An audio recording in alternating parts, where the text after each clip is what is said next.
একটা লোক 20 বছর ধরে মেয়ে সাপ্লাই দিত জেনার কাজের জন্য। দেখেন এই লোকটা অনেক দিন ধরে এই গুনার কাজটা করত। তার এলাকার যিনি ইমাম সাহেব, তিনি অনেক দিন ধরে চিন্তা করতেছে যে এই লোকের কানে হেদায়েতের বার্তা পৌঁছায় কিভাবে, কারণ সে তো কখনোই মসজিদে আসে না, কখনো জুমা পড়তে আসে না, কখনো কোনো ইসলামিক জলসা ওয়াজ মাহফিলে সে বসে না।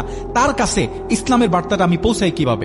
ইমাম সাহেব খেয়াল করলেন এই লোকটার ছোট্ট একটা ছেলে আছে, এই ছেলেটা মসজিদের কল থেকে তার বাসার জন্য পানি নিতে আসে। ইমাম সাহেব সেই বাচ্চাটার কাছে গেলেন, গিয়ে তাকে কিছু মজা কিছু খেলনা দিলেন, দিয়ে বলতেছে দেখো তুমি আমার একটা কাজ করে দিবে, এর বিনিময়ে তুমি আমার কাছ থেকে যা চাও আমি তোমাকে দিব। বাচ্চাটা বলতেছে কি কাজ?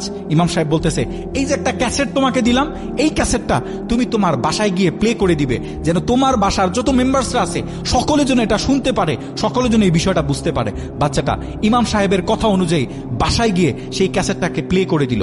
যখন প্লে করলো তার মা শুনতেছে, তার দাদি শুনতেছে, তার ভাই শুনতেছে, ফ্যামিলির সকল মেম্বার্সরা শুনতেছে। সেই গুনাহগার ব্যক্তি সেও যখন সন্ধ্যার সময় বাসায় আসলো, সে খেয়াল করতেছে তার বাসায় একটা ক্যাসেট চলতেছে। ক্যাসেটটা ছিল মাওলানা তারেক জামিল হুজুরের তাওবার উপর একটা আলোচনা। মাওলানা তারেক জামিল হুজুর সেই ক্যাসেটের আলোচনায় বলতেছিলেন যে আপনি জীবনে যত গুনাহ করেন, জীবনের 10 বছর 50 বছর 100 বছরও যদি গুনাহ করেন, 100 বছর পরেও যদি অনুভব করতে পারেন, আপনার রবের দরবারে স্যালেন্ডার করেন, আপনার রব আপনাকে নিশ্চয়ই ক্ষমা করে দিবে। লোকটা এটা শুনতেছে খুব খেয়াল করে, তিনি বাসায় ঢুকে না, বাইরে দাঁড়িয়েই শুনতেছে। তিনি আরো শুনতেছে মাওলানা তারেক জামিল হুজুর সে আলোচনায় বলতেছে আপনি জীবনে যত গুনাহ করেন, গুনাহ করতে করতে যদি মনে হয় বর্তমান বিশ্বের সব থেকে বেশি গুনাহ আমি করেছি, এটাও যদি আপনার কাছে মনে হয়, আপনি তারপরেও লা তাকনাতু মির রাহমাতিল্লাহ, তখনও তুমি আমার রহমত থেকে নৈরাশ হবে না, তখনও আপনি আল্লাহর রহমত থেকে নৈরাশ না হয়ে আপনি তওবা করবেন, আল্লাহ পাক আপনার তওবা কবুল করে নিবে। লোকটা বাইরে দাঁড়িয়ে এটা শুনতেছে। শুনতে শুনতে তিনি ঘরের ভিতরে প্রবেশ করলেন। ছেলেকে জিজ্ঞাসা করতেছে এই ক্যাসেট তুমি কোথায় পেয়েছো? বলতেছে এই ক্যাসেট তো আমাকে মসজিদের ইমাম সাহেব হুজুর দিয়েছে।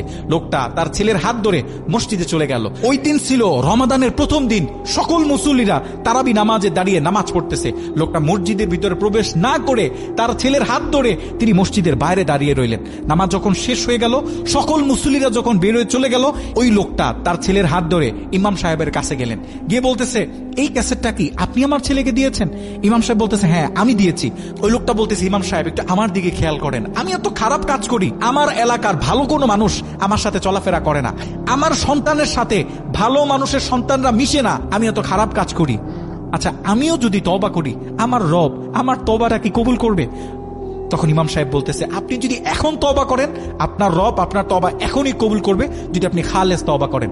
ওই লোকটা চোখের পানি ছেড়ে বলতেছে আল্লাহে, আল্লাহর নামের কসম করে বলতেছি আমি তওবা করলাম, আমি তওবা করলাম, আমি তওবা করলাম, আজকের পর থেকে মেয়ে সাপ্লাইয়ের কাজ আমি আর করব না, হারাম কোনো কাজ, খারাপ কোনো কাজ আজকের পর থেকে আমি আর করব না। এই কথা বলে লোকটা মসজিদ থেকে বের হয়ে গেল।